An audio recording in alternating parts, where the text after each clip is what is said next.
Well, hello and thank you for joining me for another Alex on Tech and ITY video. I'm joined today by Petra Hofer. She is an independent technology leadership advisor and a nearly 20-year veteran at eBay, and one of the speakers at StartCon 2019, Australia's largest startup and growth conference. Welcome to the program. Thank you. It's great to be here. It's great to talk to you as well. We just had a great, fascinating pre-video chat, and I can tell this is going to be a great video interview. So your bio explains that you have an incredible record in the world of tech, from being a software engineer in companies from 12 to 300,000 people before you embarked on your incredible eBay journey. And then you spent nearly the last 20 years at eBay, first by growing eBay internationally, with incredible success, and then, I guess a range of roles through to becoming the director of technology and more in between. So can you tell us a bit about your adventures and experiences and in that time, and now in your role as an independent technology leadership advisor?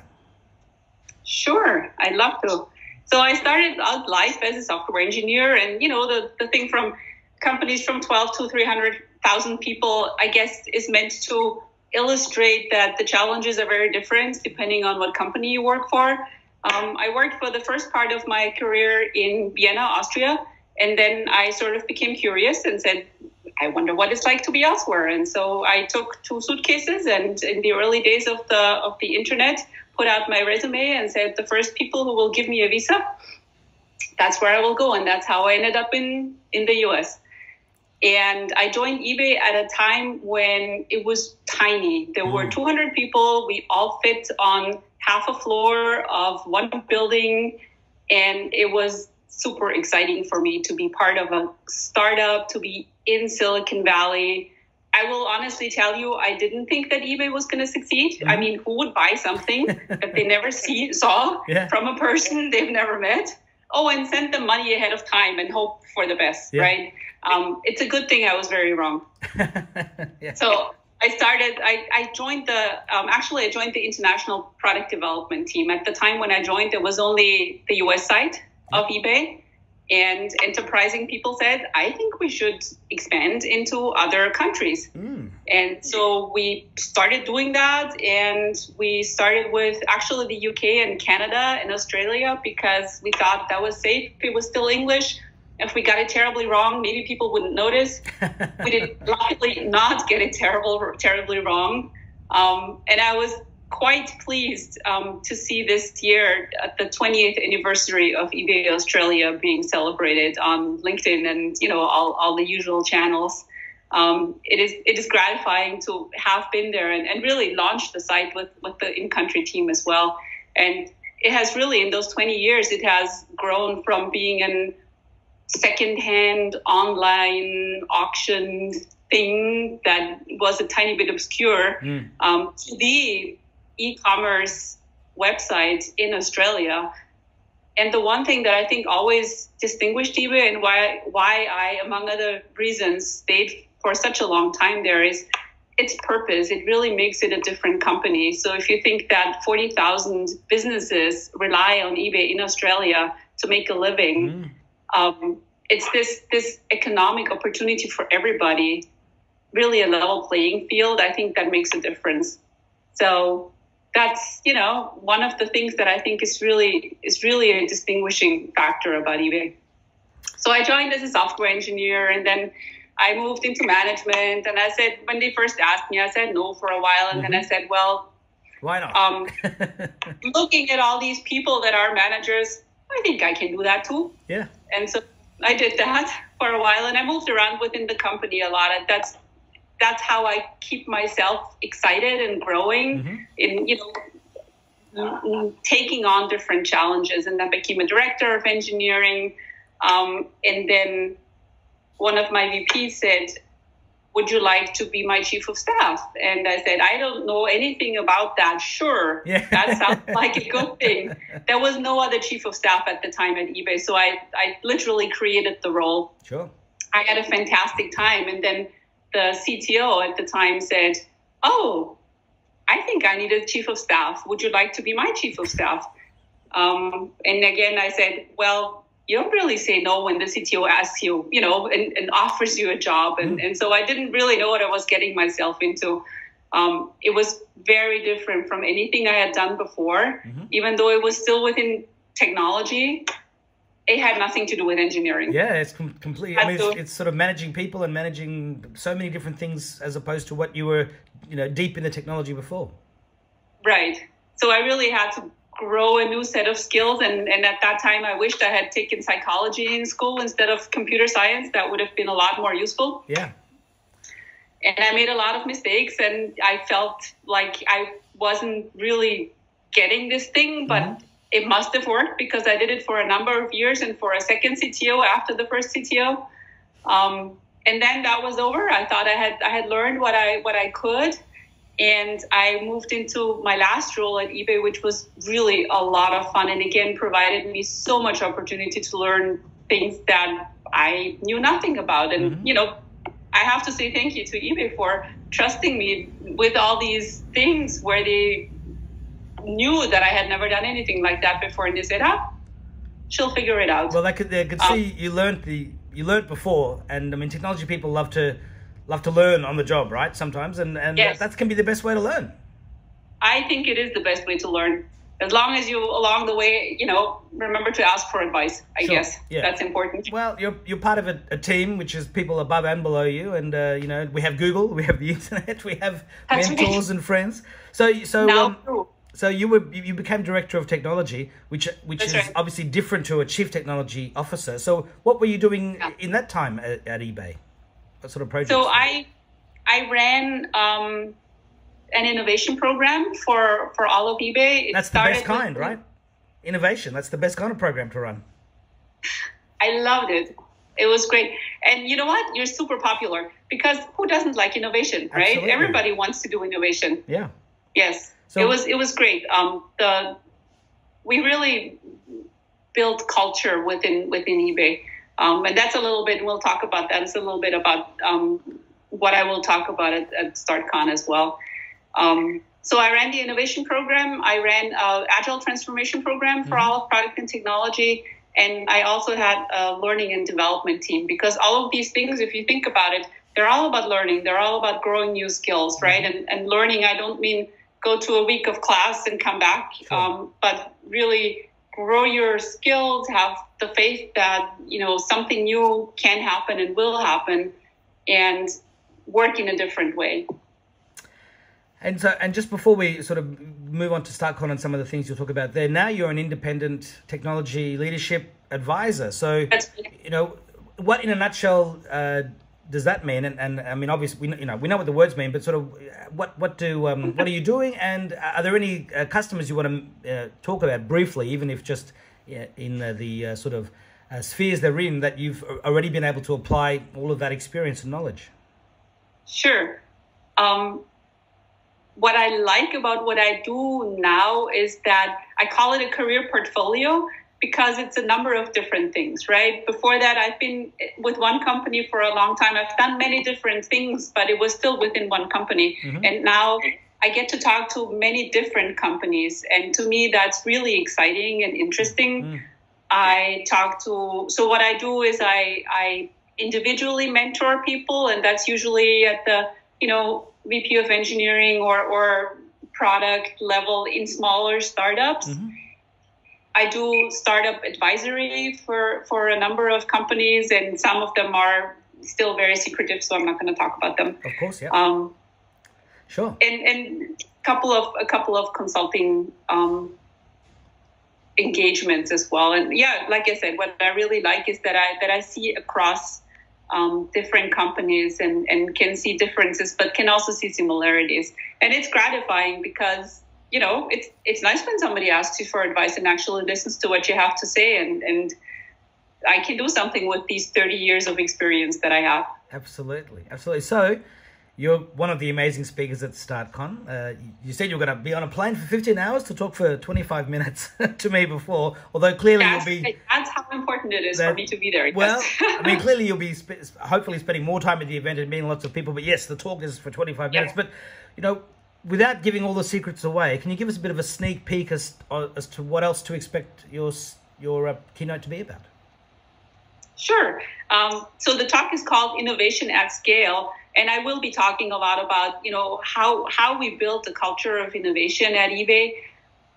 As the company grew larger and larger, it is natural that, companies take less risk, become maybe a little bit incremental and a lot less innovative. But innovation is really the lifeblood of a company. If you stop doing that, the end is near. So how do you do that? How do you figure out how to take the right amount of risk? How you manage that? How do you make that possible for leadership to run with and to accept? And how do you get the people on board and really change their habits and their mindsets? So that's what the talk is going to be about.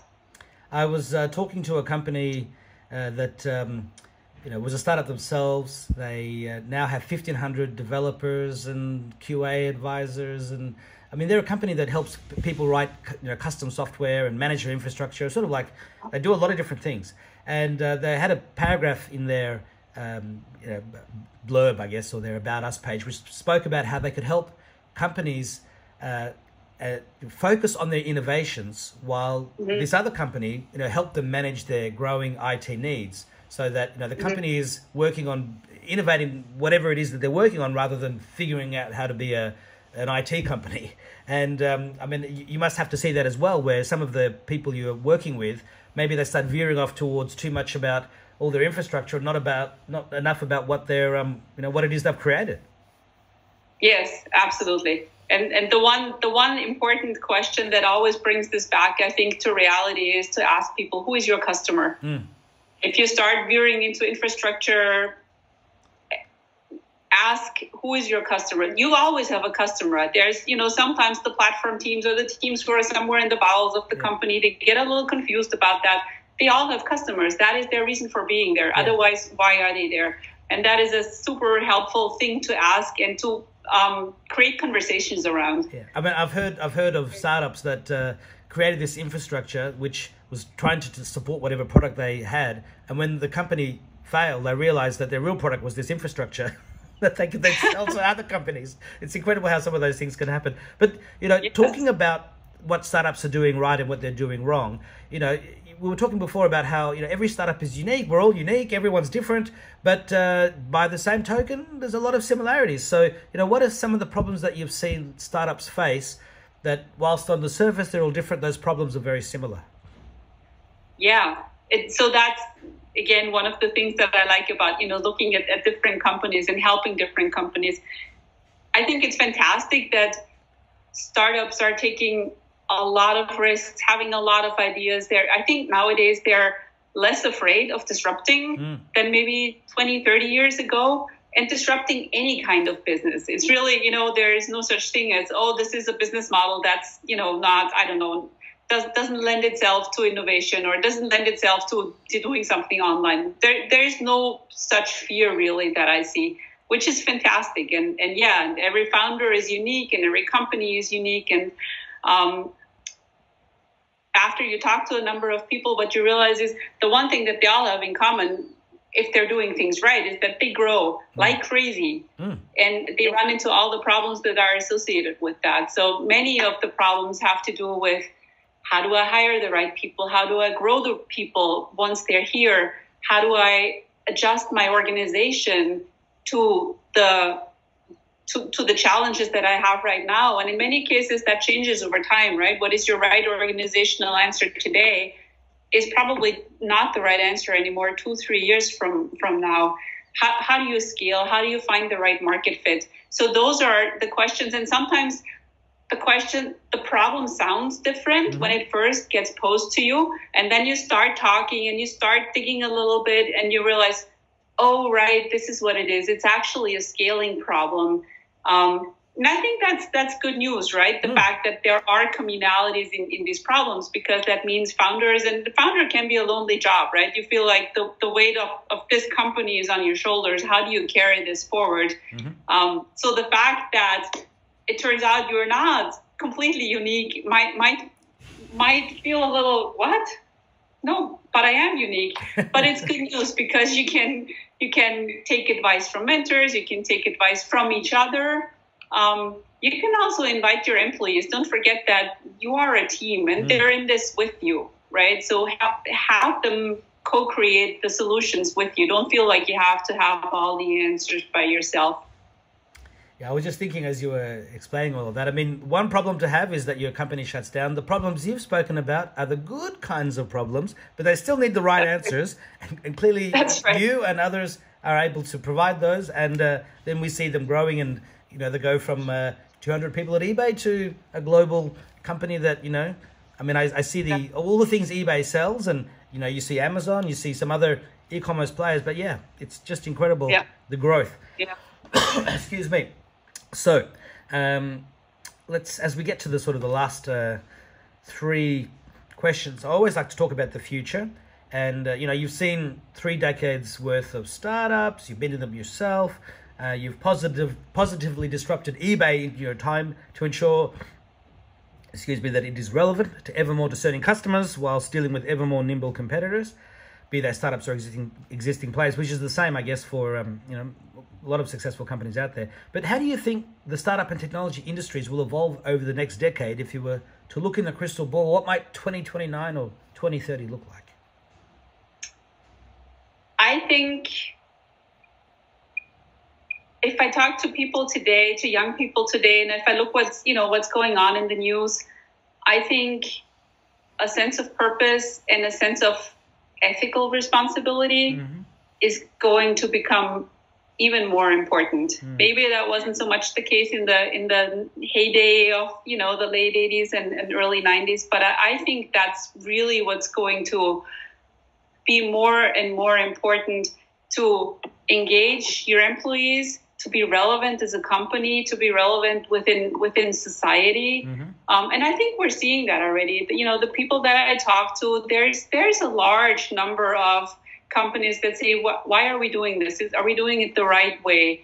How should we think about our impact on society or our role in society? So I think that will be a huge thing. Technology, of course, will, we as humans, we are more inventive sometimes than is good for us. Technology will outpace our ability to deal with it, which I guess is a good thing, right? Another good problem to have, yeah. Another good problem to, yeah. That's true. Yeah. That is true. And I'm not one of the people who says, oh gosh, technology, where is this going to go? And this is all very scary. I would be in the wrong profession if I thought that way. I think it will provide more and more opportunities, and people will be incredibly inventive and ingenious in finding solutions also for problems that are on a larger scale.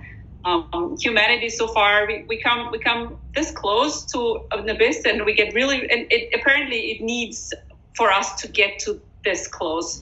We're not smart enough to do it when there's a little more runway still. Yeah. But we always find our way out of these situations. And so I think that's what startups and technology will provide in the near and long future as well. I think that's a great reason why people should have faith in humanity. My mother's cousin's husband, who is in Hong Kong and a very smart man and been involved in venture capital and all sorts of things, he tells me sometimes that he sort of feels he's lost faith in humanity because, he sees people doing bad things. And it's like, no, I tell him, no, look at all the good things humanity has done. And from what you were just saying, I mean, it's almost like a Bruce Willis movie. Things have to go wrong all the way to the end until, bam, Bruce Willis blows the asteroid up and it splits in half and humanity is saved. And, we managed to muddle through in the end. But you're talking before about AI and no, you didn't mention AI, but ethics, and it makes me think of obviously privacy. And Ronald Reagan said that we cannot be the generation. I mean, he said that liberty is not passed down through the bloodline. Freedom has to be fought for by every generation, and we cannot be the generation that is the one that's telling our grandchildren what it was like to live in a world where we had privacy and security and there were no AI overlords, or, I mean, he didn't say that, but, worse to that effect in the sense that, it's good that you're obviously advising startups that, hey, you got to take these things seriously, because otherwise it'll slip through our fingers and we'll be in some dystopian world, which, I mean, I like to think sci-fi is a warning to us. Don't let that happen. So please keep teaching those excellent lessons. So my second last question revolves around what is the best piece of advice you've ever received to help you get where you are today? You know, with age comes the fact that I've gotten a lot of good advice over the years. So I don't know that I can pick like one piece. There's a number of things that have given me along the way, I want to say wake-up calls that always, the best pieces of advice are always the ones that make you think really, really deeply, right? And some of them were along the lines of, you know, I talk to somebody and I tell them my woes and my problems, and, you know, I hope for this enlightening answer. And what I get back, for instance, from this very wise lady and mentor of mine, she said, after I had told her everything that, you know, I thought was wrong, she said, so what are you going to do about it? Right? Yeah. And you sit there and you, what do you mean? You're not giving me the answer? You're not helping me with my problem? And then you start thinking, oh, right. Yeah, it has to come from me. What am I going to do about this situation? How will I act differently? So that was a really powerful thing that, you know, I have to remind myself of over and over and over, because, you know, we're human and we try to get better over time, and we hope, but reminders help. Absolutely. That was a really helpful thing that I learned. Another good advice is just, you know, about being curious and about being open. And I don't know if does Australia know Pippi Longstocking? I've heard of Pippi Longstocking, so if I've heard of her, I'm sure a lot of other people have too. But it's probably not as common for the younger generation. But tell us all about it. Well, so she is this fabulous, and you should look her up, right? If your listeners have not don't know about her, it's fabulous. It's a Swedish children's character, and she famously said one thing that I thought we can all listen to. What she said was, I have never done this before, therefore I should definitely be able to do it. That's great. That's the truth as well. It is a good piece of advice, right? Because very often we sit there and go, oh, well, I don't know how to do this. And we get a little discouraged. Yeah. And many of the things, if we just tackle them, just like, you know, when I was running the innovation program, how do you change the culture of 13,000 people? Yeah. Oh my God, how do you motivate your team to come along with you on the journey, right? Mm-hmm. Yes, there's purpose, and yes, there is hard work, but just go do it. Figure out what is the smallest change you can do today and implement today and feel good about. Don't lose track of your North Star, but how you get there, be super flexible in how you get there. Yeah, well, I mean, it's like they always say, get problems and chunk them down into smaller parts. And how do you eat it? How do you eat an elephant? One bite at a time. That's right. Which is what you were just saying. But of course, as you said, North Star, you know, begin with the end in mind, know where you're going. But yes, the journey, how you're going to get there is the interesting part, and we can have a lot of fun. Any other advice before I move to the last question that you just thought of, or was? Well, actually, my chiropractor said something funny once. I came to him and I was completely frazzled, right? Because there were 1,000 things happening at work, and I needed to get to the chiropractor, and I ran to him and I look at him and I'm like this completely, what am I doing, right? Yeah. And he said, oh yes, the things we do to ourselves. And there was one more of those where somebody, you know, I was sort of externalizing all these things that are happening to me, and oh my God, they're outside of my control. And he turned it back to me and said, yes, the things we do to ourselves. And I thought, you know what? That's true. It is within my control. I can choose to feel completely frazzled, or I can choose to not overload myself, or just deal with the fact and say, it is what it is. What am I going to do about it? Yeah, absolutely. If it's going to be, it's up to me. You know, that saying, which is kind of, you know, dovetails into what you were saying. But yes, there's no point moaning about it. You just got to get on with it. That's right. What is your final message to ITWire viewers and readers, to your current and future customers and partners, and to startups at StartCon and around the world? Words of wisdom. Be flexible, be open to change. As humans, we really don't like change very much. We like it when we can control it, but the reality is in most cases we cannot control it. So the only way to feel good and feel happy and actually be able to influence it is to be open to it, to run with it. You can never eliminate uncertainty. So don't waste time doing that. What you can do is you can manage it. And as long as you manage it better than your competition, you will come out the winner. Well, Petra Hofer, it's been a real pleasure to talk to you and learn from you and meet you. And I'd love to see your presentation at StartCon. And if you have time, we can have another quick chat on video. And look, congratulations and thank you again very much for your time. Thank you. It's been a pleasure. Thank you, Alex. I'll see you in a few weeks. Thank you. Bye-bye.